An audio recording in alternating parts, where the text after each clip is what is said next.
We're good. Good to go. Okay. Good evening, everyone. Welcome. Our first order of business tonight is the election of a chair and vice chair. And with that, I'm going to hand over to Kelly from Human Resources to go through with the election. So Kelly, it's all yours. Thank you. Okay, thank you. Do we have any nominations? Okay. Councillor Wall? I'll let Mayor Davis go first. Okay, sure. Yeah, so we're dealing right now, Kelly, with the chair, is that right? Yes, the nomination of the chair. Okay, so I will nominate Councillor Utley to continue in the role of chair. Second that. And Councillor Wall seconds that. Okay. Okay, do we have any other nominations? I vote that we close nominations. Okay. So Councillor Utley, do you accept this nomination? I'm very happy to accept the nomination. Thank you. Thank you, Mayor and Councillor Wall. Okay, and we'll move on to the vice chair. Do we have any nominations for vice chair? I'd like to nominate Mayor Davis. Okay. Any other nominations? Mayor Davis, do you accept this nomination? Yes. Thank you very much.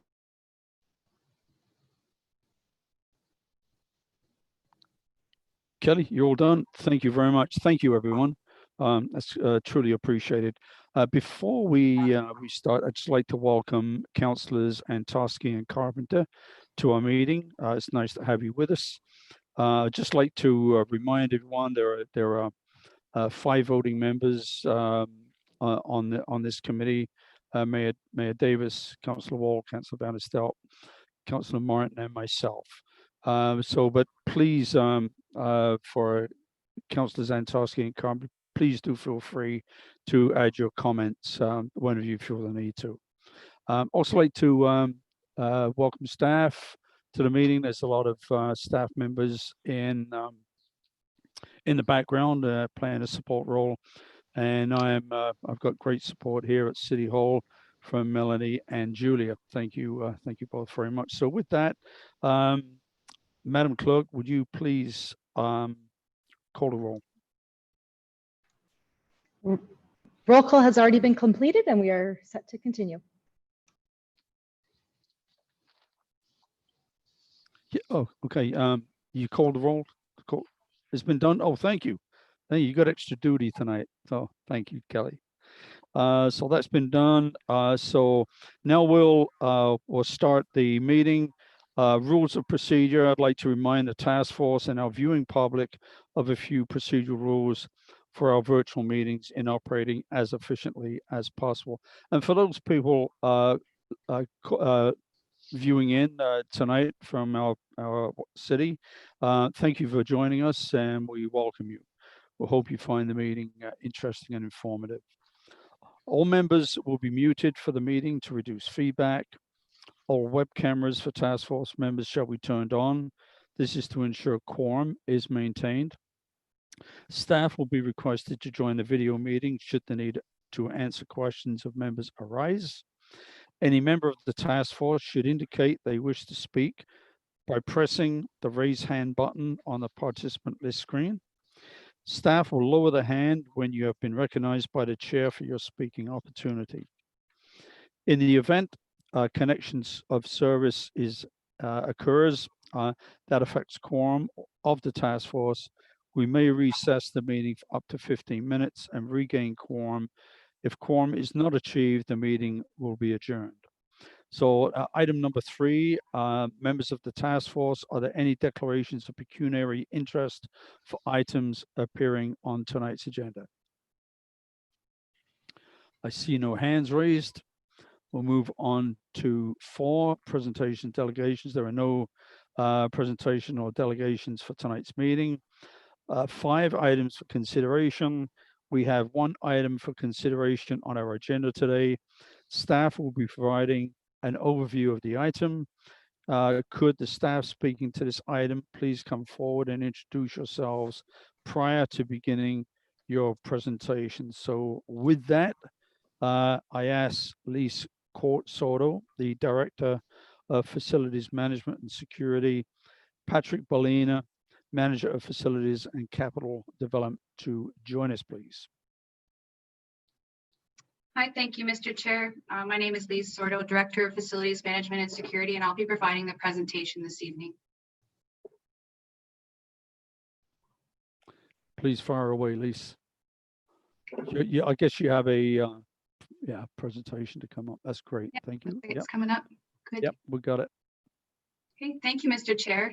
And thank you to the members of the Accommodation Task Force for the opportunity to present a report in which city staff prepared titled Centralized Office and Work from Home Model and Overall Accommodation and Yard Facility Plan post-COVID-19, with a financial impact requiring $99,393 increase in 2020, with a 10-year capital savings of $21.57 million. With me today, I have Patrick Bolina, Manager of Facilities Capital Development, Scott Hall, Director of Information Technology Services, and Asia Peterson, Manager of Corporate Initiatives, who were involved in the development of the report to be considered. Numerous departments from across the corporation, including finance, human resources, clerk services, legal and real estate, public works, economic development, and health and human services, provided input into this report, and some of these subject experts are also in attendance. As you've likely noted, the report is very comprehensive as it addresses a large portfolio of projects. Therefore, it is our intention that the following executive summary presentation provides members of the task force with a clear understanding of what is being proposed and how the recommendations outlined will further enhance efficiencies to be delivered as a result of updating the accommodation strategy. Before we begin, I would just like to take a moment to thank all the staff here today who provided their insights and expertise to this fulsome report. I would also like to thank our CAO, Brian Hutchings, for his guidance, leadership, and enthusiasm for this important corporate initiative. Next slide, please. The report presents the findings and recommendations in response to the direction provided by City Council on September 22nd, 2020, regarding the future of accommodation and yard space needs post-COVID-19 pandemic.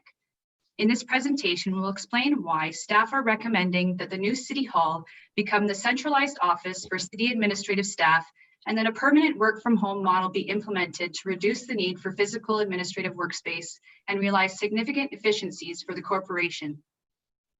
We will also present the recommendation of a proposed new overall city accommodation and yard facility plan, as well as the cost analysis undertaken, demonstrating significant short and long-term capital and operating savings through cost avoidance. Because we're recommending that the new City Hall become the centralized office, we are consolidating more staff into this location. An update on the progress of construction and details on additional funds required for unexpected conditions for the project is also included in this presentation. Next slide, please. While implementing staff's recommendations does require an additional investment of $99,393 in 2020 to be funded and approved to the new City Hall project, the report clearly demonstrates how the new plan will result in the city saving $21.57 million in 10-year capital needs and $1.12 million in annual operating savings through cost avoidance for administrative accommodations alone. We will also demonstrate how, when staff reviewed alternative options for all accommodations and yards across the corporation, including the police headquarters, a further $12.91 million in 10-year capital funds to deliver these projects could be realized. Next slide, please. First, we'll discuss the proposed new workplace model. Next slide, please. Staff have done various research, issued surveys, and engaged various staff throughout the corporation to establish the most feasible work from home model for the City of Brantford. If approved, the proposed new workplace model would establish the new City Hall as a centralized office and meeting place for staff. Employees who can effectively work remotely would. Employees could come into the office as needed or as scheduled by their manager. Employees who must be in the office would be assigned dedicated workspace in the office only. Employees who come to the office at least 2 days a week would have a dedicated shared workspace, and employees attending less than 2 days would use touchdown stations. Employees approved to work from home must establish their own dedicated workspaces in their home. Human Resources preparing procedure documents, including a work from home procedure. These procedures outline the parameters for how the new workplace model will function within the City of Brantford. Next slide, please.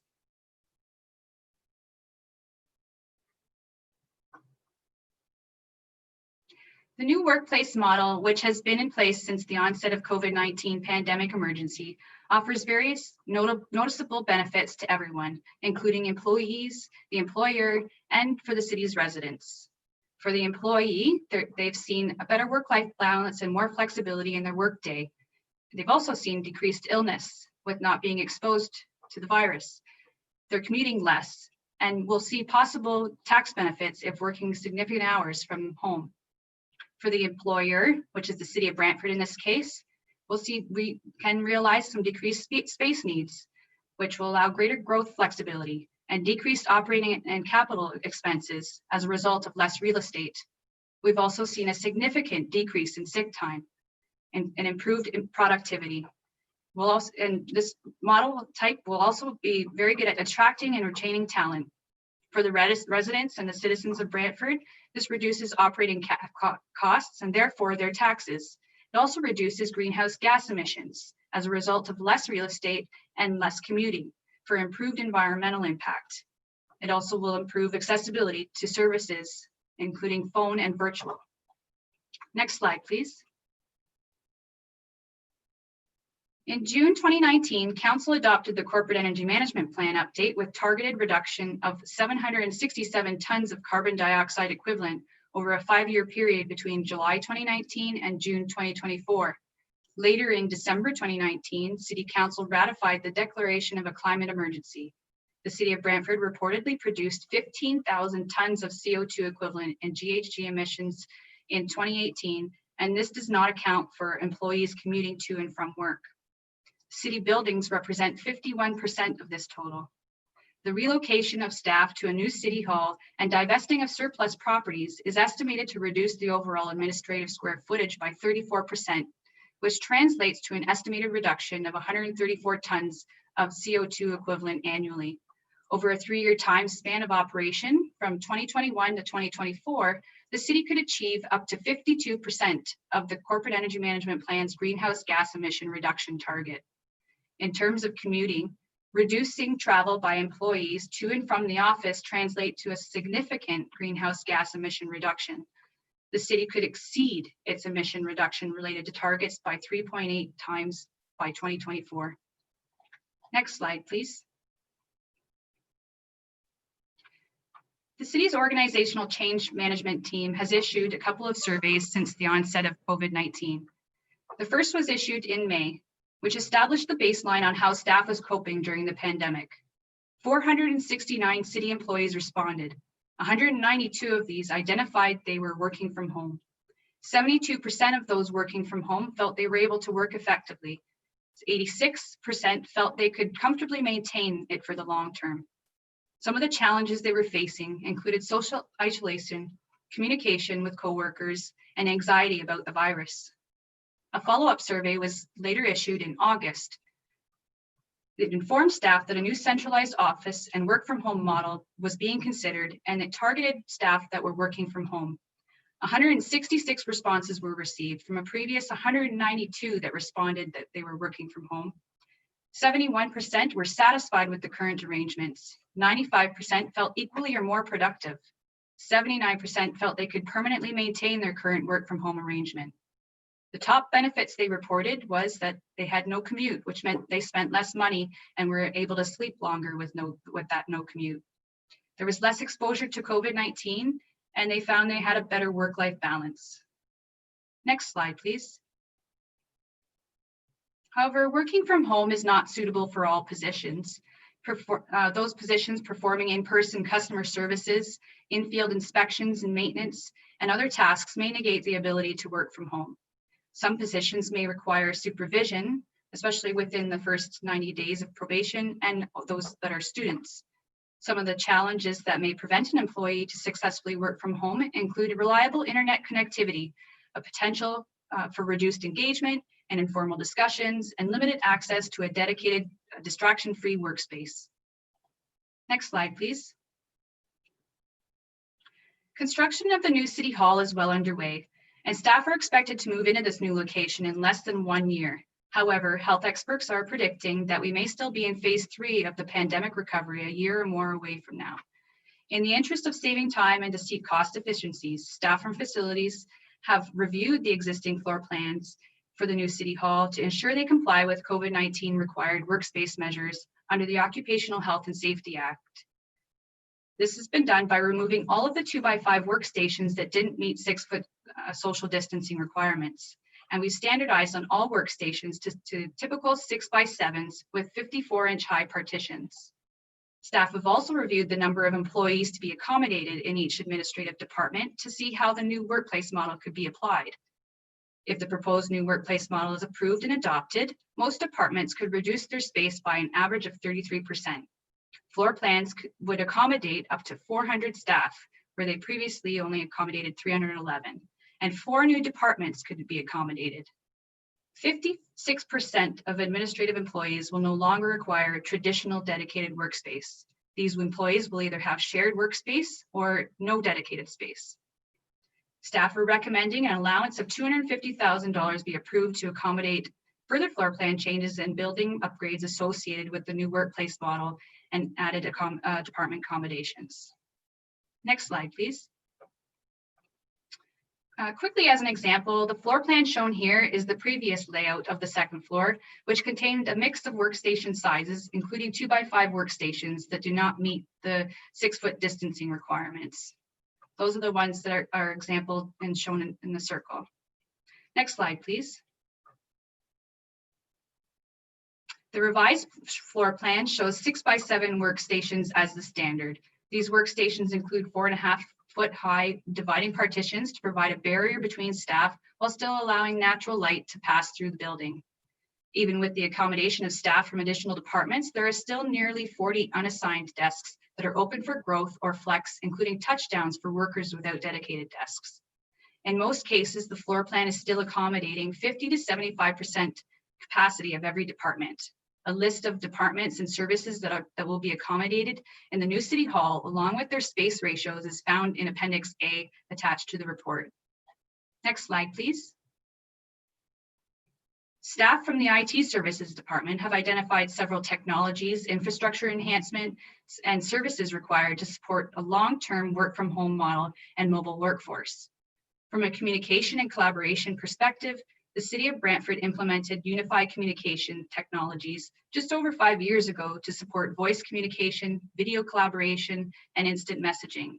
It's this technology that's made it possible for staff to work from home remotely, stay connected, and answer calls to their extensions as if they were in the office. Staff are currently using a mixture of laptops and desktop computers at various stages in their life cycle, and in order to provide flexibility for all city staff to both work remotely and at City Hall, replacement of existing desktop computers with laptops is recommended. If working from home, staff will be set up with laptop docking stations, external monitors, external keyboard, mouse, and headset.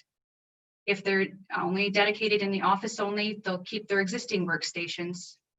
If they're shared or flex workspaces, will be set up with universal docking stations, external monitors, with individual external keyboard, mouse, and headset. Existing monitors, keyboards, mice, and docking stations will be repurposed where possible to reduce costs. It's also, they're also looking for an upgrade in Microsoft Office that'll prepare for mitigation to Microsoft Office 365 that's planned for 2023. The implementation of these systems and technology to support internal processes and improve collaboration was identified as a key recommendation in the KPMG service review. Next slide, please.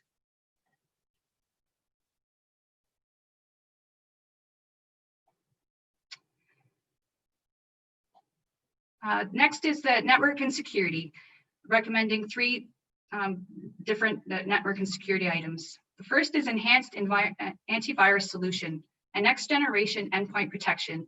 With staff connecting to external networks, we need to provide enhanced levels of security to continue to provide secured access to city resources. The second is a 2-factor authentication solution to enhance security and reduce the risk of passwords being compromised. The third is a full disk encryption solution that will ensure if a laptop is stolen from the home or car, the data stored on the local hard drive will not be accessible to the thief. These enhancements complement the ongoing security awareness training and testing being offered. The first line of defense relies on staff knowing how to identify a potential dangerous email or message and react accordingly. We're recommending an allowance of $1,417,425 be approved to implement these required technologies. This includes maintenance costs associated with the Microsoft Office, new endpoint security software, new multi-factor authentication software, additional WebEx and Zoom licenses, increased bandwidth, and the hardware that goes along with them. Cost estimates also include resources to deploy them. We'll note as well that there is an unavoidable annual maintenance cost that will come with this, that will come in 2020 of $350,000 a year for the software licensing and additional network bandwidth costs. The first year is paid by the capital purchase. Next slide, please. The City of Brantford currently has an organizational change management team with representation from each commission that supports the City Hall project and helps to ensure that staff feel informed, engaged, and supported through change initiatives. The OCM team has also been involved in supporting staff during the COVID-19 pandemic through staff surveys, blogs, and communication. Although this team has been successful in connecting with staff and promoting engagement, the team has experienced challenges in becoming established and completing goals and objectives due to lack of dedicated resources and a lack of funding for change management activities such as training. KPMG identified the implementation of a change management program to support and maximize the use of technology, as well as the implementation of a staff engagement program as key opportunities in the City of Brantford's service review. More information related to the establishment of a corporate change management program and related cost considerations will be brought forward for Council's consideration in the coming months. In order to ensure successful implementation of the changes related to the transition to a centralized office and work from home model, several change management activities, including engagement and training, are required. A recommended allowance of $50,000 is required to support this. Next slide, please. In summary, the requirements for implementing a centralized office and work from home model are $1,717,425. Next slide, please. Next, we'll provide you with an update on the new City Hall project. Next slide, please. The new City Hall is a very large and complex project due to the age and distinction of the building. It's proven even more demanding and challenging to manage throughout the design and now in construction, where delays have had detrimental impacts. The contractor has encountered several large and unforeseen site conditions and is claiming the work is behind the estimated schedule. Delays have also been incurred as a result of closures to control the spread of COVID-19. The contractor has revised the estimated schedule and anticipates total completion is now May of 2020. It was previously December of 2020. Next slide, please. The work is progressing quickly now and is more than 80% complete. The contractor is making their best efforts to improve on the delay. Should the contractor not be able to recover this schedule, there is a risk that extra costs will be claimed. Additional funds for this is not requested at this time since it is too soon to advise on the length of the delay and any associated costs. An updated report will be brought back when and if applicable. Some of the major unknown site conditions that we've encountered include additional asbestos and lead abatement. We've encountered numerous issues on the third floor with respect to the floor slab floor topping, which was in poor condition, as well as the walls were not structurally sound. As a result, we weren't able to keep the walls that we intended to, neither were we able to keep the third floor washrooms that we were trying to maintain. Existing sanitary and rainwater leader pipes were in very poor condition once exposed, and electrical code modifications were required in chases that were previously hidden. We also found, once exposed, the exterior wall foundation required some repairs. A summary of the cost associated with unknown site conditions that have been encountered can be found in Appendix B attached to the report. Next slide, please. The project is being monitored by 2 full-time city staff and a team of consultants daily. A significant amount of effort has been made to reduce cost impacts through required changes to the contract through negotiations, value engineering, scope removal, and errors in the costing. As a result, the team has reduced the impact of extras to date by over $500,000. Project staff have also been reporting to an executive steering committee established in August of 2019 by the CAO. Staff provide monthly reports on project costs, changes, and issues, while the committee provides oversight and guidance on controlling extras and decisions around larger issues. Although the project team has made significant effort to ensure the contract provides for fair and competitive prices while maintaining scope and quality, the project has continued to encounter obstacles and incur extras, and the previously identified construction contingency is insufficient to proceed with the necessary extras to complete the construction. Next slide, please. Lisa, before we move on to the next slide, for the viewing public, can you read out what those categories are? The viewing public probably don't understand the CAA, and quite honestly, I don't either. So if you could read those out, please, I'd appreciate it. No problem. So PCNs are proposed change notices. RFCOs are requests for change orders. So PCNs are issued from the consultant giving direction to change the contract, and requests for change orders are coming from the contractor who have found a discrepancy in the contract. CAE is a cash allowance expenditure, so we did provide for a certain amount of cash allowance in the project to cover some unforeseen items, plus things that hadn't been fully defined, such as signage and hardware and technologies. Thank you, Lisa. No problem.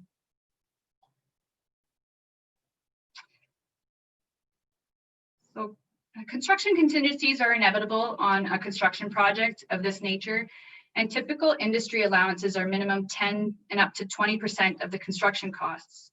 Upon tender award, staff asked for only 5.7% contingency, which was $850,000, with the expectation that minimal issues would arise as a result of partial demolition during the design. To date, the approved changes against the construction contingency total nearly $750,000. There are approximately $450,000 of unfunded changes currently under review that are considered required scope to complete the project as intended. Since this project has encountered various unexpected extras during the design and the first half of construction, the project team has identified that there is a high risk of further unforeseen extras as construction progresses towards completion, as well as during the implementation, which is commissioning and the move-in. Staff are recommending an additional contingency of $750,000 be added to the project budget for changes and extras needed for required redesign and construction, relocation, and commissioning and related HST for those unknown items. Therefore, staff are recommending an overall total of $1,225,000 to be approved to the project contingency. This brings the contingency, including the previously approved 5.7%, to a total of 13% of the construction value. Additional contingency will ensure the final quality of the project is not compromised and avoids risk of failure due to unresolved poor existing conditions. The current approved project budget is $25.5 million, which represents $306 per square foot. And the revised project cost with contingency is $26.7 million, which increases the cost per square foot to $321. And this includes the acquisition cost. This is still significantly less than a new build at $500 to $600 per square foot. If we take the building acquisition cost of $5.8 million out of the equation, the renovation cost is $20 million and is $250 per square foot, which is in line with today's average cost for renovation of an existing building. Next slide, please. In 2016, the city budgeted to replace the city's existing aging server and storage technology, otherwise known as the data center, with new and improved infrastructure. The new data center is designed to be located in the new city hall and will be the backbone of the city's computing and networking infrastructure. Initial approved scope and budgets for the data center provided in the early stages of the project from 2016 total $842,000. However, advancements in technology since the project started have changed the design, resulting in increased costs, and the current budget is insufficient to complete the required work. The revised estimated cost to complete the data center is now $2.1 million. If approved, the recommended change to a centralized office and work from home model will change the requirement of 8 previously approved IT capital projects, which is shown in Table 5 of the report. The first 3 projects listed there are no longer required as a result of the recommended remote workplace. The remaining 5 projects were already intended for the new City Hall data center. Therefore, staff recommend closing these 8 capital projects and consolidating the overall total of $1.6 million into the new City Hall project budget to offset part of the data center budget difference, bringing the remaining budget needed to $451,834. Consolidating the accounts will also simplify and streamline administration of the project budget moving forward. This, along with the recommended additional construction contingency of $1,225,000, total $1,676,834 in additional project funding required. This need is recommended to be funded through the reallocation of previously approved funds from accommodation projects recommended to be closed per the new administrative accommodation strategy, which we'll present in just a few moments. Next slide, please. So looking at the administrative accommodation strategy is next. Next slide, please. Staff from Facilities Management and Security have reviewed the administrative accommodation strategy phases planned within the 10-year capital forecast, along with the proposed new workplace model, and are proposing a new direction for administrative accommodation needs. The proposed new strategy updates the city's requirements for the short and long-term forecast, taking into consideration the new centralized office and work from home model. The strategy is intended to provide an opportunity to reduce overhead and operational costs, lower capital and maintenance costs, increase efficiencies, improve service levels, and possibly divest of surplus properties. The current accommodation strategy has the Health and Human Services Commission moving into a fully renovated 100 Wellington by the end of 2024.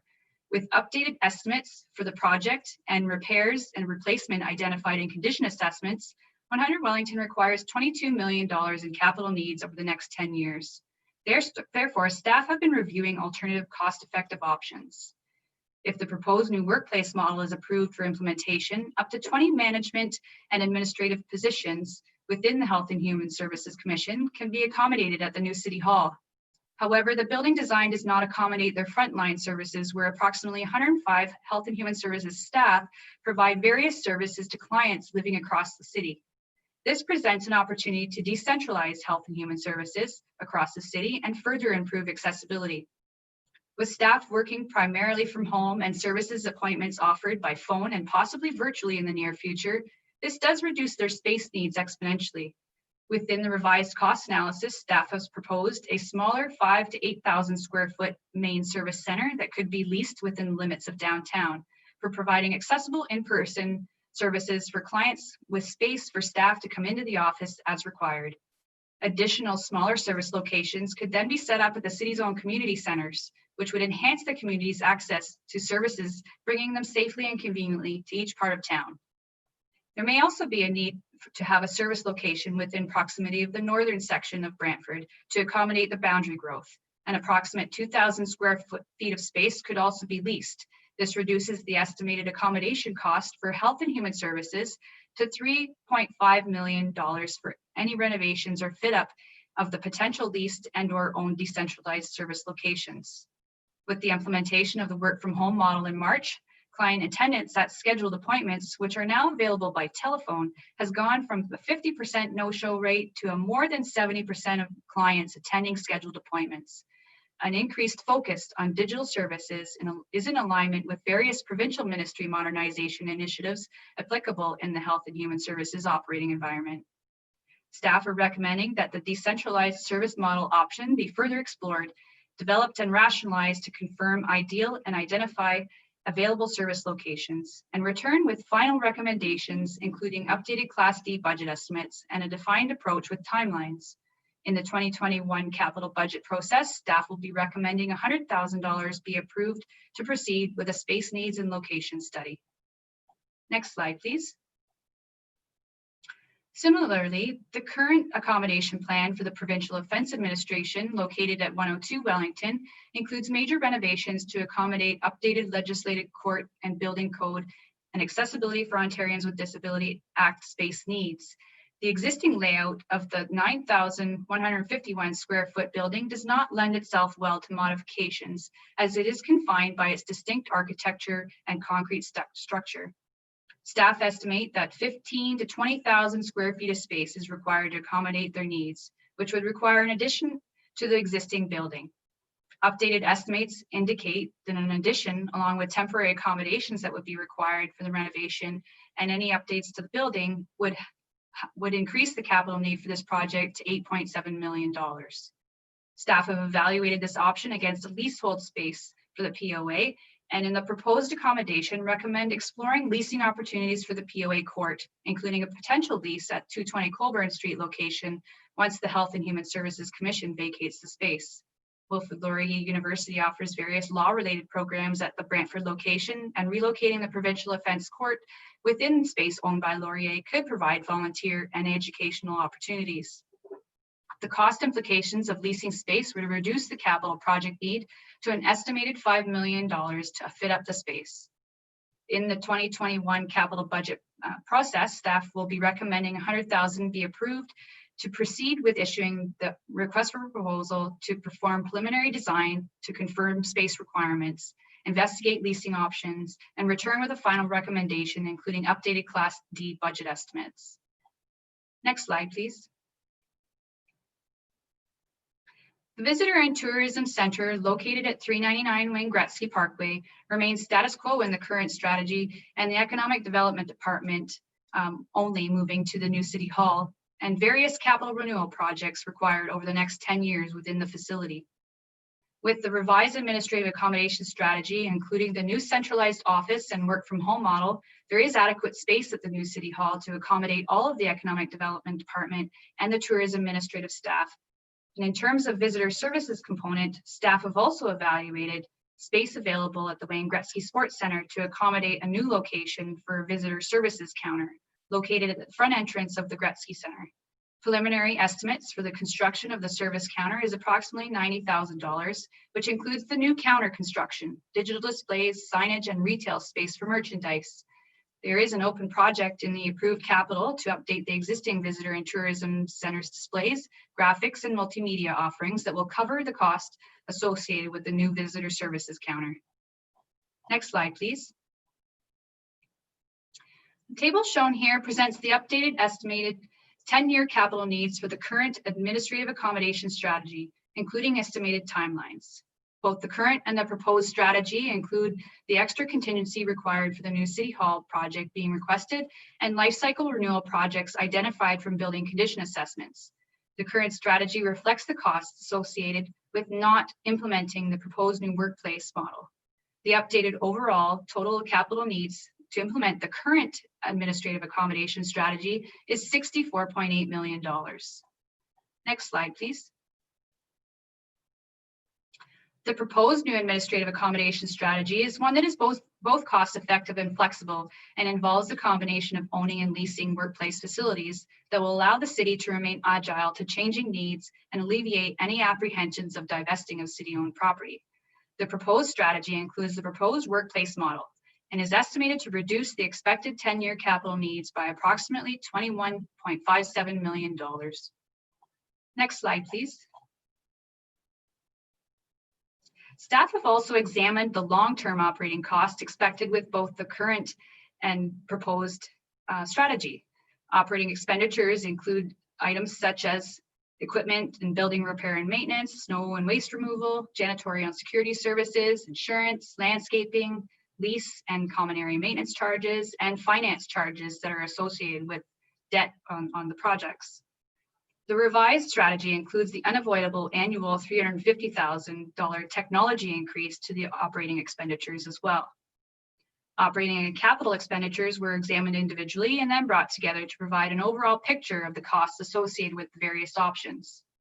The revised administrative accommodation strategy has the lowest overall capital requirement, with 10-year capital savings of $21.57 million, but in a slightly higher annual operating budget requirement due to the unavoidable additional technology, licensing, and security needed to implement the centralized office and work from home model.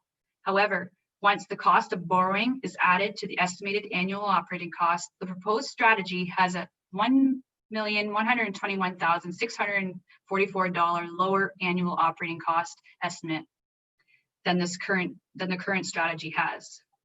Proceeding with the proposed new strategy offers an opportunity to significantly reduce short and long-term operating expenses and capital requirements through cost avoidance. The successful implementation of a centralized office and work from home model will allow the city to divest of at least 2 existing facilities in the downtown, thereby eliminating the need to invest in substantial capital in these facilities. Should the proposed new strategy and new workplace model not be approved, the project contingencies previously identified will still need to be approved to move the construction of the new City Hall project forward.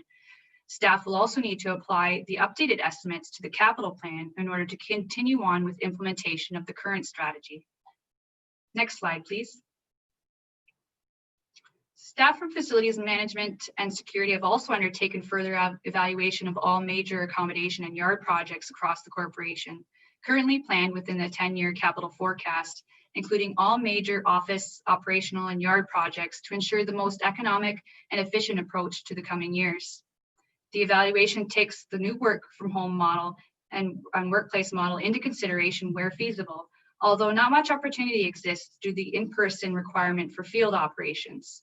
The evaluation did not include a review of recreational centers, arenas, pools, or libraries, as the scope to complete such a review is diverse and extensive, and many of these facilities are included under other reviews currently underway. Next slide, please. I will not review all of this strategy in detail. However, you will find each of these further explained in Appendix C attached to the report. I will note that some of the yard accommodation phases have been previously deferred. However, the facilities and storage yards have not only reached their end of service life, but capacities as well. The 10 Earl Ave yard, as well as 1 Sherwood site, are experiencing space and program pressures, especially with COVID-19 distancing requirements. Although some minor renovations and accommodations that will address immediate needs have recently been approved in 2020, both the 10 Earl and 1 Sherwood require a solution sooner than planned. The proposed new plan addresses the constraints for the short and medium term, with longer term opportunity for growth and development, including co-location and consolidation of like services. The current plan sees the 10 Earl Ave yard redevelopment to accommodate growth through design starting in 2026. However, significant investment in capital is required to maintain the site until then. Therefore, staff are recommending that the 10 Earl Ave redevelopment be advanced in the capital plan to 2022 with an identified budget of $36.7 million. The proposed approach also recommends that for the short term, some operational functions such as park maintenance and horticulture remain to be accommodated at 1 Sherwood, and the turf maintenance and forestry groups could be accommodated at 400 Grand River, where Brantford Power will be vacating for a reduced capital need in 2021. As for 400 Grand River Ave, the current plan includes renovations to accommodate growth for transit and fleet in 2025. The proposed new plan revises these timelines to begin in 2026 when parks are able to vacate the space. Next slide, please. Staff, with the assistance of Colliers project leaders, have been analyzing space and program needs and investigating several options available to accommodate the future growth needed for the Brantford Police Services. The options considered in the analysis included redeveloping the existing site, a combination of leasing and owning, and new builds on greenfield or brownfield available properties. The analysis identified that Brantford Police Services require approximately 105,000 square feet of space based on the police operational space standards. The current location only has 61,000 square feet, and the existing site will not accommodate future growth without land acquisition. The cost-benefit analysis results identified the greenfield option estimated at $57 million best met Brantford Police Services requirements. However, due to the COVID-19 pandemic, which has presented overall budgetary constraints, new build options are not affordable. Staff have been exploring a potential acquisition of approximately 3 to 3.5 acres of land from adjacent property of the current site. This option would allow the proper expansion of the existing building and potentially be the most cost-effective if feasible. Staff are proceeding with a feasibility study to further investigate if the current police site increased by the acquisition of the adjacent land will be enough to accommodate the building and parking expansion, as well as complete a Class D estimate. City Council approved $6.8 million in the 2020 capital budget process to begin planning for the relocation of the police headquarters. A total of $51 million was originally identified to be required. However, through Collier's analysis, updated estimates indicate this would have been insufficient. With the potential of additional land acquisition, the option to redevelop and expand on the existing site is estimated to require an upset limit of $39 million and will be confirmed through a feasibility review. Once the feasibility review is finalized, the plan will be presented to the Brantford Police Board and subsequently to the Accommodation Task Force, and the total budget requirement will be updated in the 2021 capital budget process for approval. With respect to the animal control building, the current 10-year capital plan identifies the need for an approximate 6,000 square foot animal pound facility to be built on 10 Kramer's Way starting in 2021. In 2020, Council approved $270,000 to start the design, the site plan and construction plans and architectural renderings to be completed. However, due to the COVID-19 pandemic, the development of the program is delayed. The design cannot be started until a program for the building is developed, which is required to establish the space needs and finalize the scope for a new building. Staff from Clerk Services Department is tasked with the Animal Services Program development and anticipate completing a review of the services required and establishing the program by early 2021. The build is estimated to require $3 million in capital funding and has been included in the 10-year capital plan to be funded in 2022 now to allow time for the program development and design to begin. Next slide, please. Shown here is the current 10-year capital plan for all accommodation and yard facility needs across the corporation, with the updated estimates and an overall requirement of $168 million to implement all of these projects. Next slide, please. The table shown here presents the proposed 10-year capital plan for accommodation and yard facility needs with an overall requirement of $133.6 million. Staff have determined that along with the significant savings anticipated with the proposed new administrative accommodation strategy, that there is $12.91 million further potential for savings in the overall accommodation and yard plan. Therefore, staff are recommending a proposed new overall accommodation and yard plan to be adopted and revised in the capital plan. Next slide, please. Just to wrap, we're starting to wrap things up. We'll get into some financial implications and review next steps now. So just to recap the financial implications, the implementation of a new workplace model is estimated to need $1.7 million. The additional contingency and IT budget needed for the new City Hall project is $1.67 million, for a total of $3,394,259. There are a few projects that are no longer required if the proposed new accommodation and yard plan is approved, which total approved amount of $3,294,866 in already approved funding, which we are recommending be reallocated to help fund this need. And the remaining unfunded $99,393 be approved to come from the facilities reserve. There are numerous IT data center related projects that are recommended to be consolidated into the new City Hall project account to simplify administration of the project as a whole. This will amount to an overall increase to the new City Hall project budget of $5 million and with a revised budget of $30 million. The updated 10-year capital plan will reflect the changes recommended in this report. Next slide, please.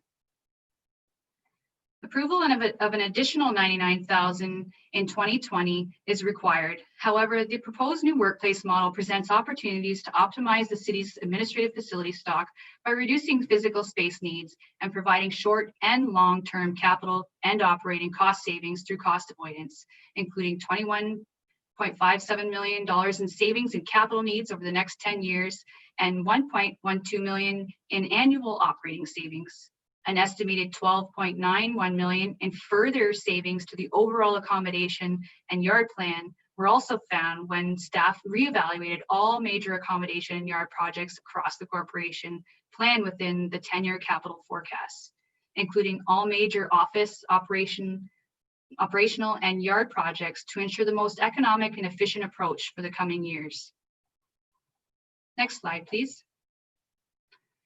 In order to implement and sustain a permanent centralized office and work from home model, funding is required to be added to the new City Hall project budget.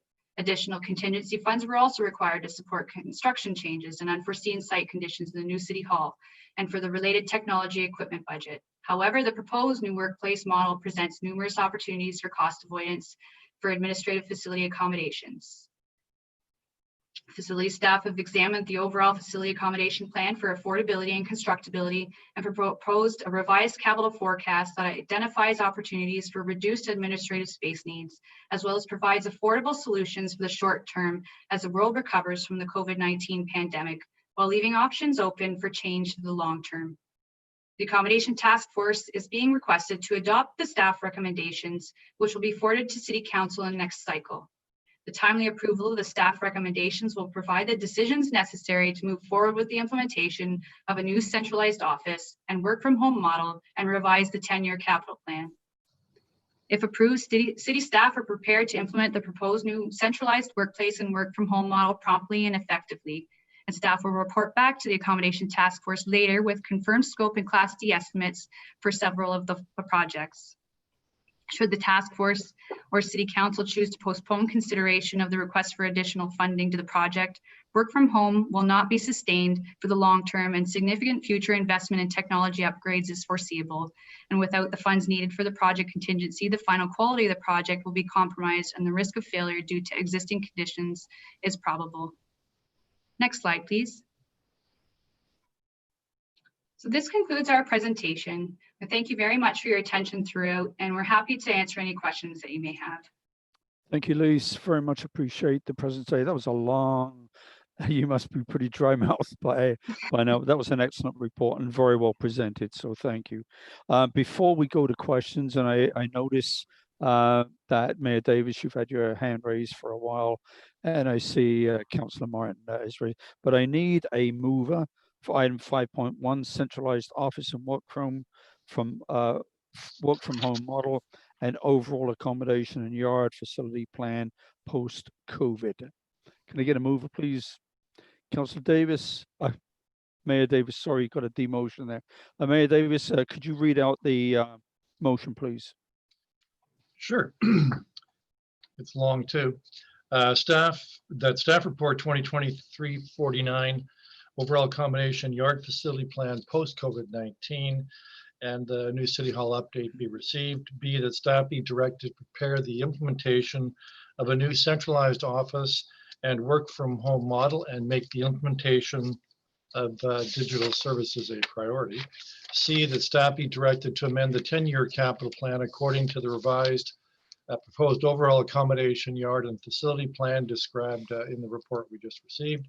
D, that previously approved funds in the total amount of $4,943,143 be reallocated to the project budget, PM 1604, for the new City Hall, 70 Dalhousie Street as follows in accordance with Table 11.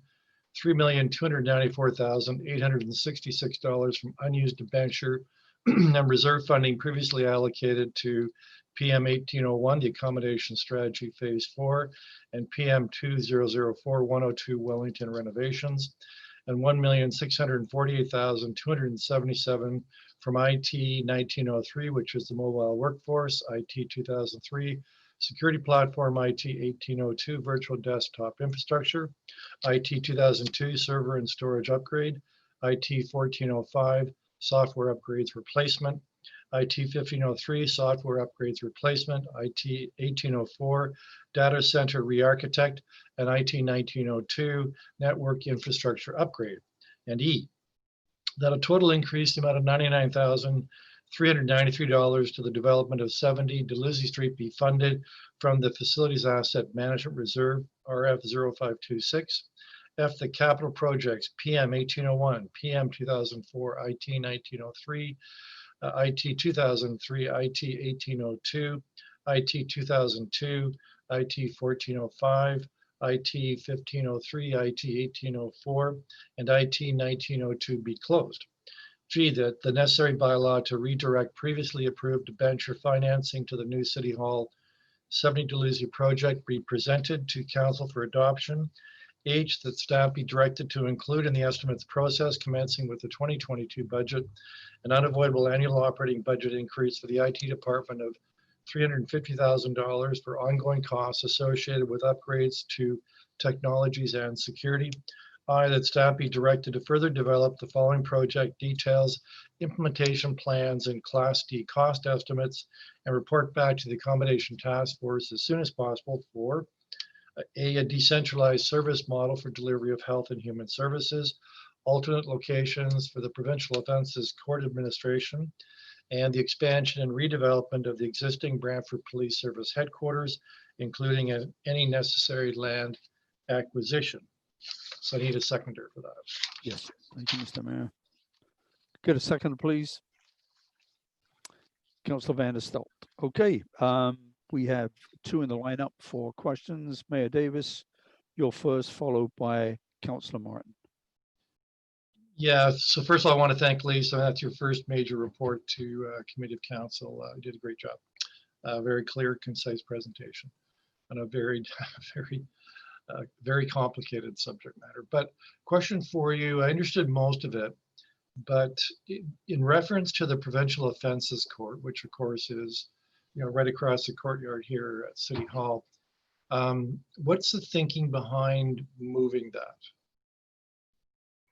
What are the factors in that recommendation? Well, we would have, if we're looking at moving them into leasable space, and if it's at the 220 Colbert Street location, we would have to wait until Health and Human Services are relocated first. I'm not sure if that is what you were looking for. Well, but the original plan was they would stay where they are, but there'd be renovations to the building, right? That's correct. Yeah, that we estimate that they would require quite a bit more additional space, which the building will not accommodate. So we require an addition to accommodate them properly.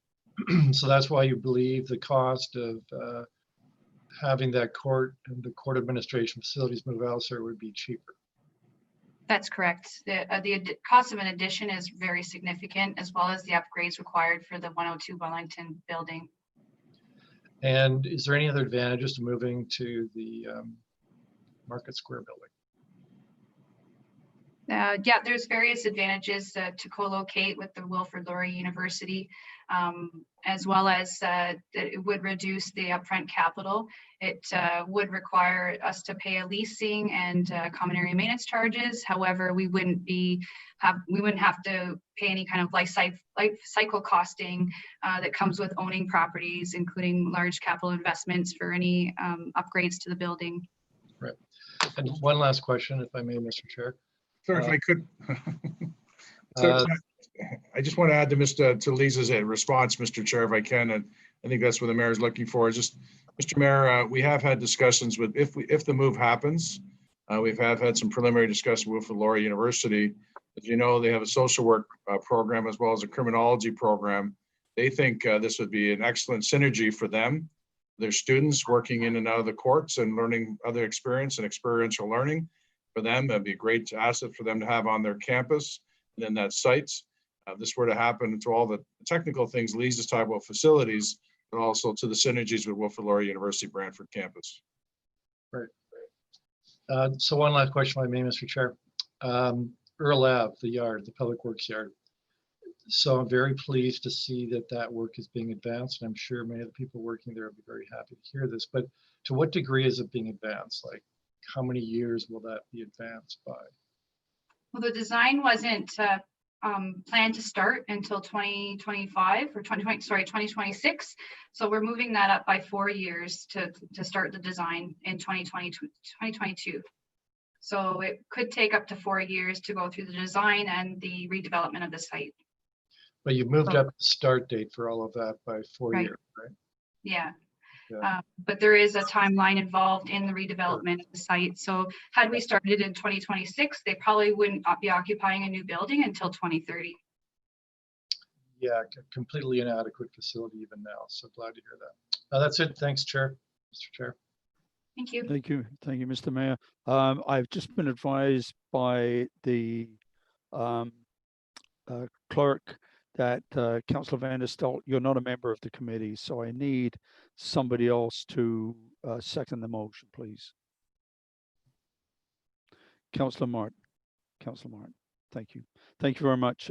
And I'd love to have you back on the committee, Councillor Van der Stolt. So I'm not sure what happened there, but if you wouldn't mind contacting the clerk's office, we'll get you reinstated. Okay, thank you. With that, Councillor Martin, you're on. Thank you.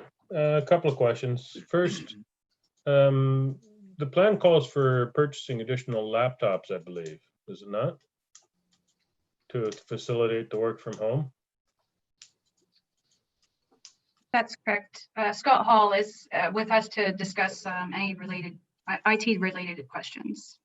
Did we not already buy a bunch of new laptops to facilitate the work from home for COVID? Through you, Mr. Chair, we did buy an additional 100 laptops to facilitate the work from home that's currently underway, but to move forward with a true remote workforce, we're looking at replacing a number of existing desktop computers where fit. So there's an allowance for up to 400 additional laptops to be procured where the fit is necessary. Okay. And my other questions revolve around the POA, the P being provincial. Is this something that we have to provide space for these courts? Yep. Yep, it's my understanding that we do have an agreement with the province to provide them space. Is that something that all communities have to do? Yes, if I can jump in, Lisa, and I know Heidi DeVries is on the phone and probably could call as well. There she is. I would answer, but Heidi will answer better than I will. Go ahead, Heidi. Through the chair, I don't know about that, but we do have a local side agreement with the province. So we are the Provincial Offences Court Administration for this region. So we administer the court on behalf of the County of Brant and the Six Nations. And that agreement is not set to expire anytime soon. I mean, if council is looking to get out of that obligation, that's something that I would have to take back and look at how we would go about doing that. And some of these costs, it's not detailed in the report because this is fairly high level, but the cost of administering the courts is actually charged back to both the county and the Six Nations with respect to fine revenues that we obtain through the prosecution of offenses in their area. Okay, so yeah, my next question was going to be, do we charge the province for the rent for this? But I guess we don't.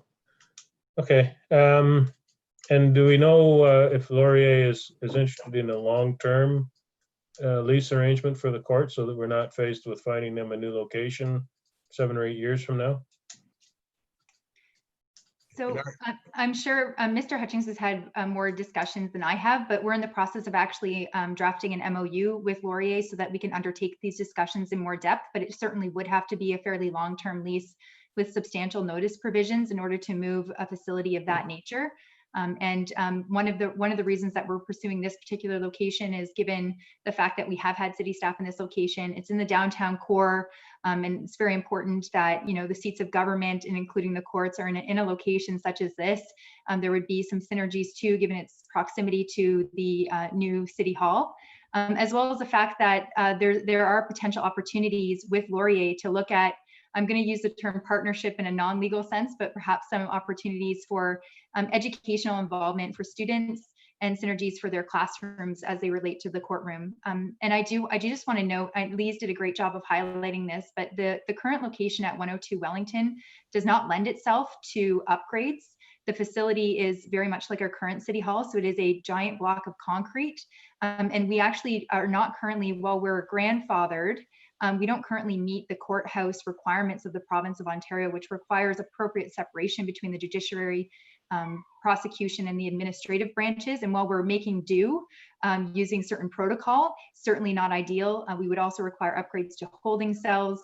And we have the potential for an expansion in terms of our Part 3 prosecutions, which the province has been in discussions with municipalities in terms of downloads. So currently, Part 3 under the Provincial Offences Act is generally prosecuted by provincial prosecutors. The province has been looking to, they call it a transfer. I use the word download that to municipalities.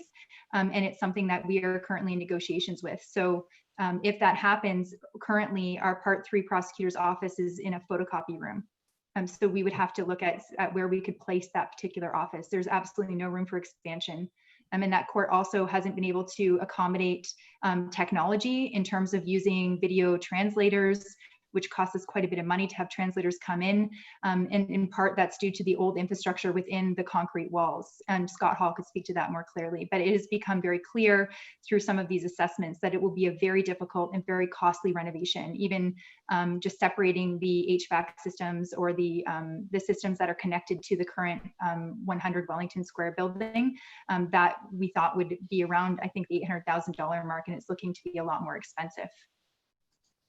Okay, thank you, Mr. Chairman. That's all my questions. Thank you, Councillor Martin. Councillor Carpenter. Yes, can you tell me a little more about the decentralization of the Health and Human Services? Where would you look at decentralizing these two, and what does that look like? So we're looking at decentralizing them across the city. We could utilize some of the community centers, including Woodman, TV Costain, or Doug Snook's Eagle Place. We don't really have anywhere in the northern section, so we would probably look at leasing space there. There has been an allowance for that included in the revised accommodation strategy, as well as a main service center that could be set up with within the limits of downtown. This would be a larger hub, about 5,000 to 8,000 square feet of space to be leased for delivering those services. So you said you'd be leasing services in the north end of the city. Is the tourism center not in the north end of the city? Yes, it is. So why would we be leasing spaces when we have a building that we own already? That you're already moving some of the economic development out of the vacant space there. That could be a possible option if the council chooses to do so, or it could be surplused. So has there been decisions made about this that I'm not aware of? No, no decisions have been made. I'll just jump in here. Council, there's no decisions on the tourism center. We are looking at options for it right now, and we have had interest. Last year we declared, I think it was publicly declared, that the city's looking at put it on its surplus list. So we have had possible interest in it, as well as we are looking at it for our own purposes, and this may be one of the purposes, Councilor Carpenter. Okay, thank you. Thank you, Councillor. Councillor Wall, followed by Councillor Vanderstel. Awesome. Thank you, Chair Utley. Thank you for the presentation. It was awesome. I want to talk a little bit about having more and more city employees working from home. And maybe I missed it in the presentation, but was there any comment, or is there going to be any thought or talk about the psychological impact of, people not being around other people or being in an environment where, just being more secluded, being more at home? It is a difficult environment that we're in currently, and our organizational change management team has been trying to support that through various staff engagements. But we are anticipating that, once the COVID-19 pandemic is over, that staff will be able to return more frequently to the office as needed. They will be encouraged, those that can work from home will be encouraged to do so when they can, but they will always have the opportunity to come into the office to engage and collaborate with other staff and meet. The purpose of the organizational change management program is to support any type of mental wellness, as well as proper setups at home for a dedicated workspace. Okay, and then maybe this is going to come back in the report and it's kind of outside of the scope of today. But for example, if someone were to apply for a job at the city under the system that we're kind of looking at here, and it was for a work from home position, would it be that they would get hired kind of like even through a Zoom interview and then just start working from home? Or would there ever be a time where they were kind of coming in, meeting their coworkers, doing like almost like a probationary period before being delegated to work at home? Is that going to come in the report, or is that something that's already been considered? Yeah, and he is signing on, it looks like, but they have considered that in their new work from home procedures. So this is outlined and for staff and for any new staff. And I'm not sure exactly if it speaks to the probationary period. I believe it does. It's still under review though, and still being developed to be approved by the senior leadership team. Okay, a couple more questions if I can. Yeah, okay, I'm just gonna go. Or no, Anita, Please are you do. gonna talk? Through the chair, Councillor Wall, in response to your question, and in addition to what Lise has already commented on, we do already have a paragraph available in our offer of employment that considers opportunities for employees to work from home, but we are also requesting that they do come into the office periodically, at least to meet with their coworkers and begin to orient themselves to the city and our arrangements, and that will be done on a case-by-case basis. Considering you're here and I can ask, can you tell me a little bit about like what our current system is now and then what it would expect to be in the future regarding taking care of our employees' mental health? Sure, through the chair. With respect to mental health, right now we have an employee assistance program. We have through a third-party organization, employees can contact phone number and make an appointment and have the appropriate counseling for whatever their needs are, not necessarily related to work from home, but that could be an option, or for any other needs that they might have. We also have implemented a number of wellness programs. We have provided a number of links to various mental health organizations and things that the province has promoted. So those services will continue to be available. And we are looking at the opportunity of mental health peer support opportunities. We currently have a critical incident stress management team that we are reviewing the opportunity to enhance mental health first aid in the organization. Okay, I'm thinking, thank you very much. I'm thinking about this inside of my head, and I know it might not come out the way that I'm trying to say it. It might sound sillier than what I'm trying to ask. But if we're moving into this whole work from home model and employees are going to be working from home, what system is in place to confirm that it is the employee that we've hired to do the work, doing the work?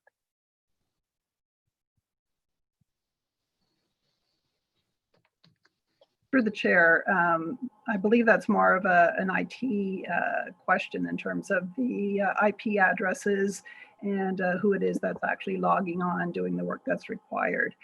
There's also frequent dialogues that would take place with supervisors, with managers to confirm the work that's being done. And it's all based on the outputs and the productivity of the employees in terms of that conjunction and that meeting dialogue between the two parties. Councillor, you're right on 5 minutes. Do Yep. you want to go back Thank on? you very much. Nope, Okay, I'm good. Thank you. Thank you, Councillor. Councillor Vanderstel. Thank you, Mr. Chair. In your opening remarks, you mentioned that non-sitting members could make comment. Can they ask questions? Yes, certainly. Thank you so much. Through you to Melise, if you mentioned it in the report and I missed it, I apologize. Are there any direct costs with regard to COVID-related delays to date? There have none have been identified at this time. The contractor has had delays as a result of closures due to COVID-19, but we have not had any discussion with them yet as of what that might entail as far as costs or time yet. Okay, and for the delays that are caused by an interruption to supply and demand of materials for the build, which is quite common now, what would we ever be in a position, or can we protect ourselves from potential costs that arise from those delays? We didn't cause those delays, they were caused by an interruption in supply. To my knowledge, we haven't incurred any of those delays yet due to material delays. However, I can't speak to whether or not we would be covered at this time. There is no funding or any kind of guidelines that the province has issued to protect owners or contractors against that yet. Okay, thank you. Additional question, Mr. Chair? Yes, please do. You're on mute. You're on mute. Sorry. through you to CEO Brian Hutchings. Would we be able to see any additional savings with regard to outsourcing our facility maintenance and management as recommended in KPMG, or are those savings already built into the body of this report? No, they're not built into the body of this report, but I think what you're seeing is, we have the KPMG, we punted it out for a couple of years, and that the last timeline you saw in December or January of 2020, because what we've done is corporatize facilities management. So you're seeing Lee's take a different perspective than you've seen before in facilities management. So before capital was each commission submitted their capital budget. They didn't really look at partnering with other people. Lee's has looked at this from a corporate perspective, how we can partner together. We all work for the same city and how we could share space and things like that. So this is a step towards that KPMG report, but it's not the full staircase.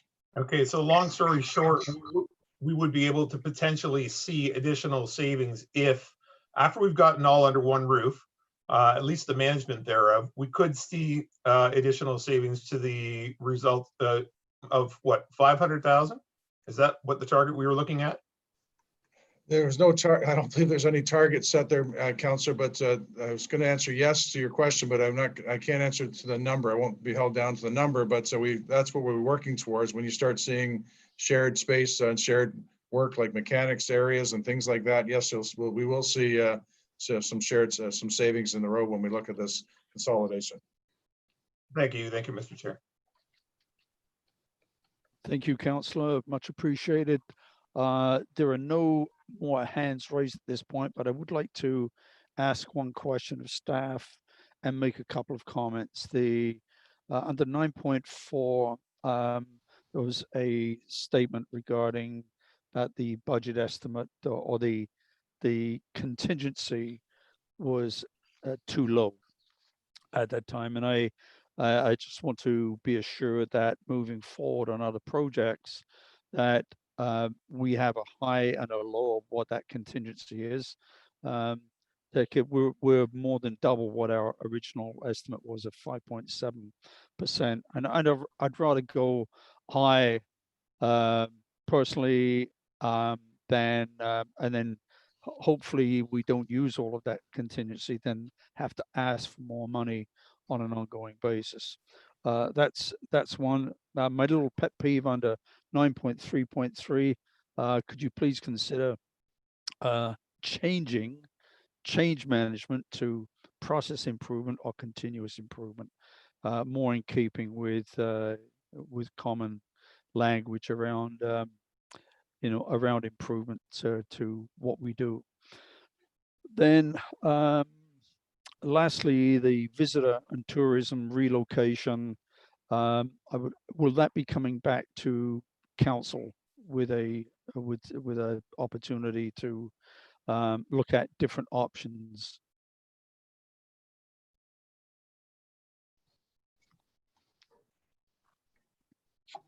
Answer this, Councillor. I was just going to circulate to you to further to Councillor Carpenter's question regarding that. There was a motion that was placed back in June 17, 2019, before I started here, but it does say that staff be directed to coordinate the listing of 399 Wayne Gretzky Parkway, which is a tourism center, in conjunction with finding accommodation for existing tourism staff, report back with detailed analysis of the execution of the sale. So we have been working towards that. We're also trying to relocate the staff. We know the administrative staff will be going to the new city hall, and where will the tourism staff? And then this report talks about a rather nice space at the Gretzky Center, which a lot of people come to town and use, and for the sports activities and what have you, for the tourism staff to distribute information like they do now, and we'll have spots for clothing and what have you. That's what the proposal is, a longer term proposal on that, but we are looking at the exploration of the sale. So we have had some offers, but they fell off with COVID, and there's other interest in other parties. So we will be bringing back a full report on that when we whether we're going to use it ourselves or we'll be selling it, but we do have direction from council to sell the property. Thank you, Mr. Hutchings. I think it's a great location, but my question is, will people use it? Usually, when I travel, I usually get off the highway and there's a rest stop or a tourism place right off the highway, on the highway.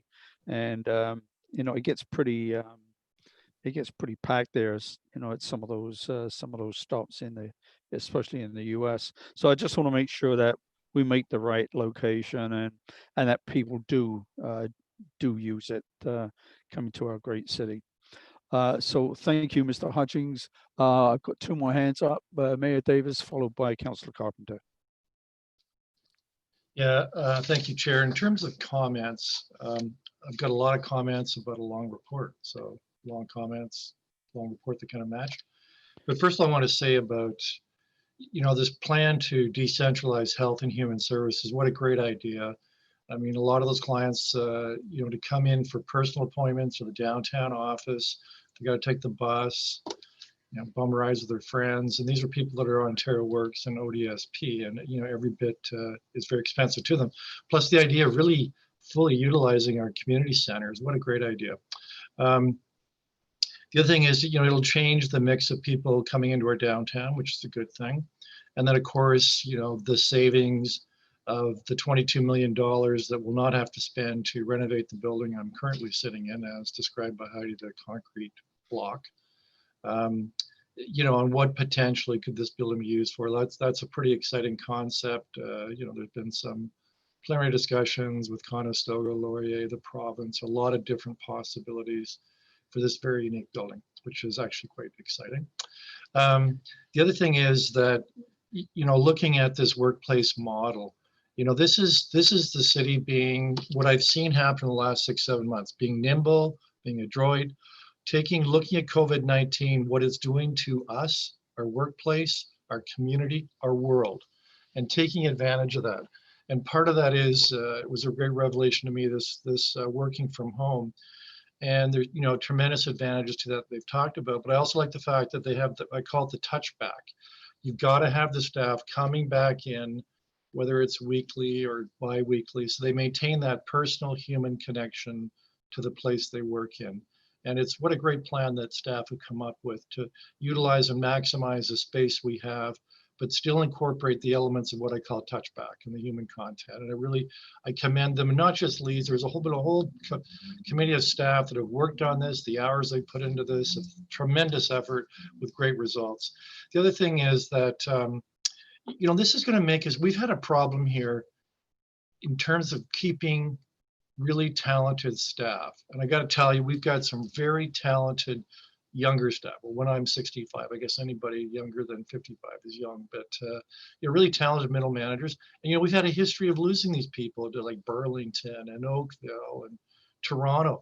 And I think this COVID-19 has given us a chance to really rework our workplace so that we're going to be a much more attractive employer for those that are younger and more computer savvy, information technologically savvy. I think it's really going to put us in terms of our working conditions, making us a very attractive employer, not to mention all, as I'm sure Councillor Antosky would be interested in, all the carbon savings and not having people commute to work. And the other thing is bringing 4 more departments into what's going to be our central work location, the new City Hall, staff from Parks and Rec, from Health and Human Services. It's going to capitalize on what I've seen happen here in the last 7 months of COVID, and that's the silos coming down, departments and senior staff and middle managers working together, helping one another. And as Brian Hutchings described it, as it's working as a team for the city, not for the individual department. And this is going to capitalize on that, bringing them all together into one building. We knew that was going to be a synergy out of this, but now we're capitalizing and we're expanding on that. So, a lot of great ideas there. In terms of the cost of the build in terms of City Hall, hey, any of us who've renovated an old house, I mean, you get surprises. And actually the main surprise for us was part of the building built in the 1950s that Councillor Carpenter worked in, the postal office. Like that part of the building is like rock solid. It's the part of the building at the front that was built in 1918 And the third floor was actually shocking when all the flooring was pulled up. It was very, very thin, the floor, to the point that it was probably unsafe. And so many of the costs here have been to make that third floor of the 1918 building safer and so it can be used for modern purposes. So, but still keeping it into, half the cost of what a new build would be. The other thing, the last thing I commented previously, what we're doing in terms of this whole project and what we're doing here has caused us to radically review our 10-year capital plan. I said earlier, the improvements to Earl Ave. I mean, my God, we've all been there. We all know how inadequate that facility is for our staff, inefficient, in some cases, I'm not going to say unsafe, but let's say less than desirable.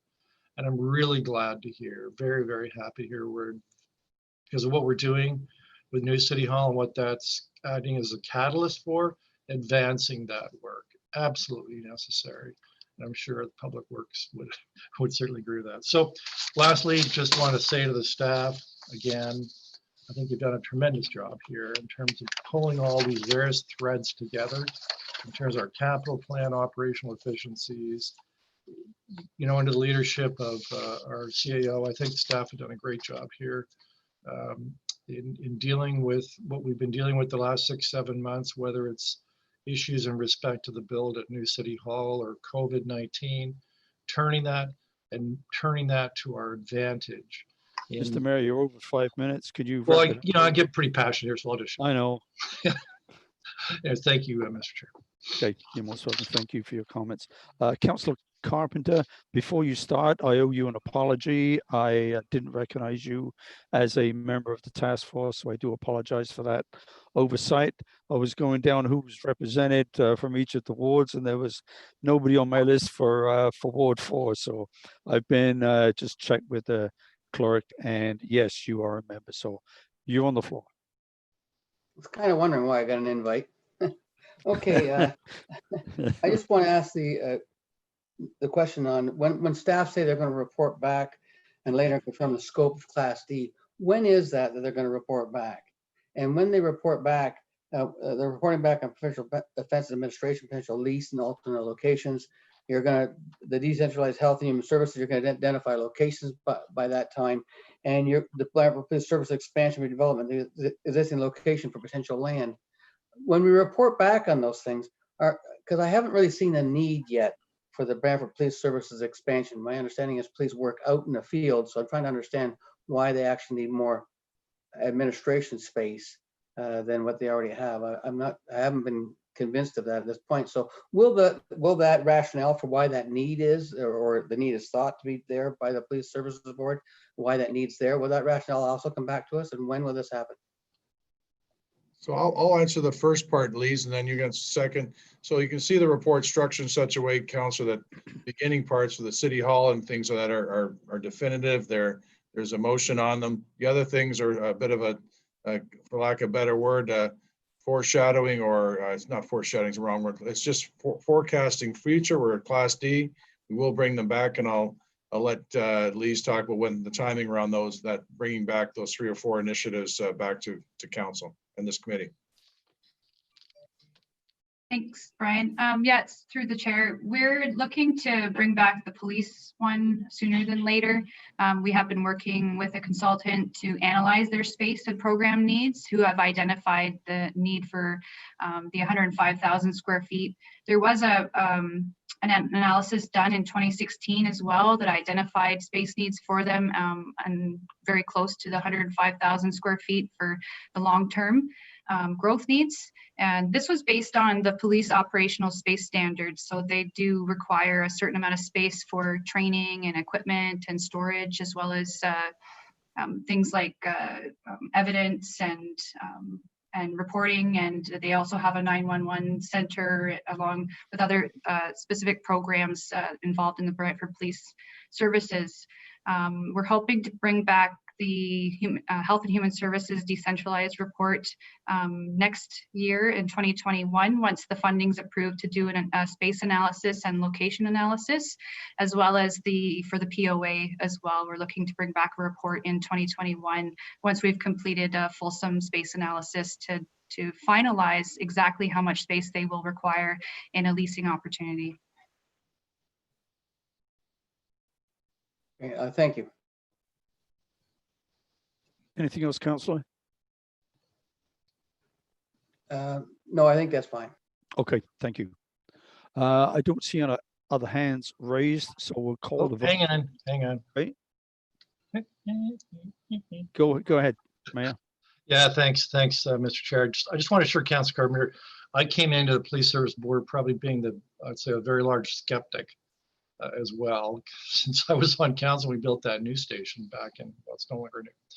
I'd say this, I'm sure if you spoke to the board chair, they'd be happy to arrange a tour for you. But I guess the issue is, you know, the main use of inside the building, yeah, there's admin, but it's all the investigation, the investigative teams, you know, the Guns and Gangs Task Force and those that investigate all the various crimes. I mean, they need space, and most of the space inside the police station is taken up by those constables. They're sworn constables. They're not on the road. I mean, they're investigators. All right. And yeah, the investigation room, the evidence room is, well, they're running out of space. But anyways, I'm sure they'd be happy to arrange for a tour for Councillor Carpenter. Thank you, Mayor. Councillor Carpenter, I see your hand raised. Yeah, just one more that I forgot. So now with the budget went from 15 million to 25 million, now to 30 million, but that's actually because we're no longer using the funds to, the existing city hall, we're not going to use that at all now. Is that how I understand this? Through the chair, the question, can you rephrase that question, please? Or so this is a total redo of the program. So as my understanding is we won't be using City Hall at all. We were gonna renovate that for our Health and Human Services at one point. Now that's not going to happen. So the budget this increases because we're moving all of the departments into City Hall and the work at home program. So the budget went from 15 to 25 to 30 million. But we will not be needing the old City Hall that we're in now. Is that how I understand this? Yes, that's correct. That's where we see our most capital savings is by not reusing the existing City Hall and the POA building. And just to clarify that the project budget for City Hall has gone up to 30 million because we're consolidating the work from home strategy as well as the data center project into the same budget for ease of administration of the project moving forward. The project itself, the construction of the project is revised at 26.5 million. Do we have an idea what the value we'll get for the sale of the existing City Hall? I mean, how many millions of dollars we'll get for that property? We have had an evaluation of the property. Ron Gasparetto is on the connection here. I'm not sure if Ron wants to speak to. I do have a number, but I'm sure it's Ron's there. Ron, can you speak to this, Ron?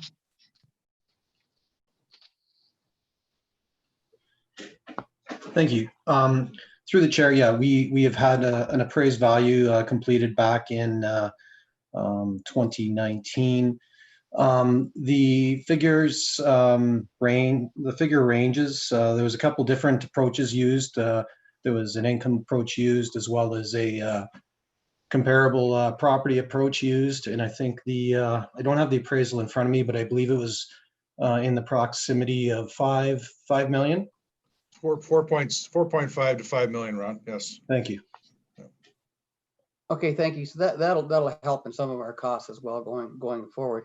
And I guess I would suggest that we not dispose of the tourism center until we've decided what we're doing with Health and Human Services. That would, I don't know if that would be a very good thing to do, or at the very least, let's not be selling it until such time as Costco is built and finished, because it'll have an increased value at that time.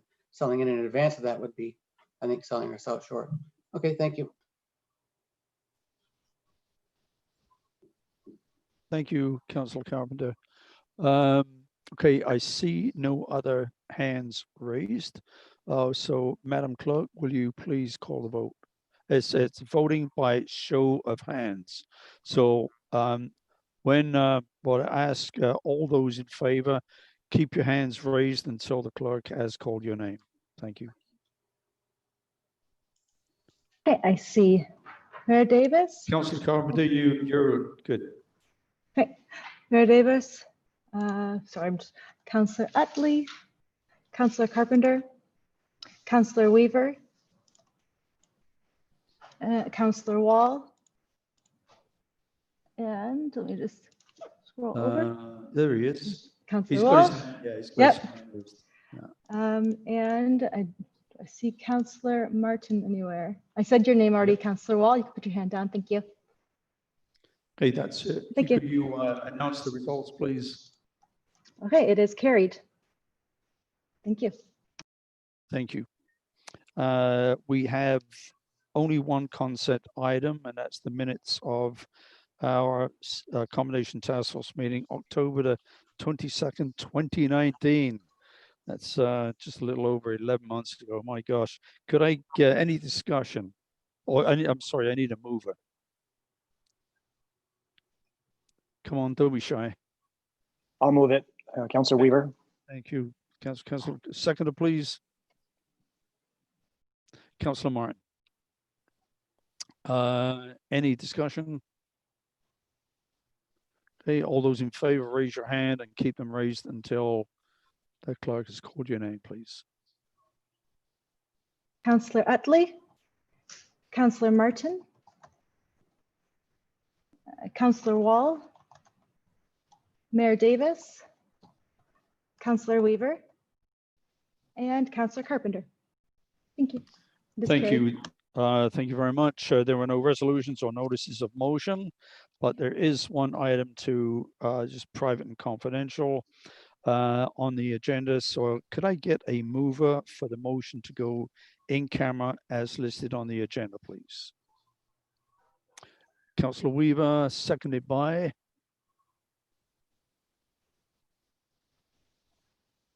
I don't see any. I'll second it. Thank you, Councillor Wall. Any discussion? Would you like me to read that? Yes, please, Mr. if you Chair? would. Yep. Certainly.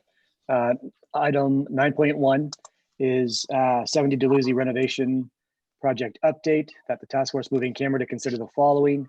And the reason for moving in camera on this item is for litigation or potential litigation, including matters before administrative tribunals affecting the municipality or local board, as well as advice that is subject to solicitor-client privilege, including communication necessary for that purpose, a trade secret or scientific, technical, commercial, financial, or labor relations information supplied in confidence to the municipality or local board, which, if disclosed, could reasonably be expected to prejudice the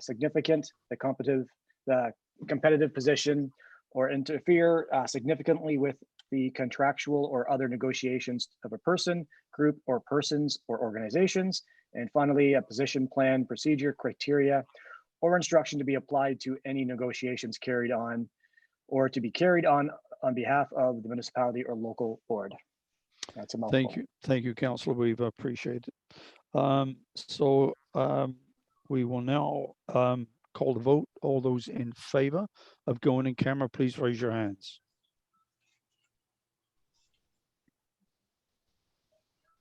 Okay, I see Councillor. Oh, one second. Oh, where'd my mouse go? I lost my mouse on my screen here. I see Councillor Utley, Councillor Martin, Mayor Davis, Councillor Wall, Councillor Weaver, and Opposed? Councillor Any opposed? and Councillor Carpenter opposed. Thank you, everyone. Could you call out the results of the vote, please? It has been carried. Thank you. One opposed. So to the viewing public, this now concludes the open session portion of our meeting today. We will now take a few minutes recess to join in on a secure video conference for the in-camera portion of the meeting. Members of the task force, please join the in-camera meeting using the link provided to you.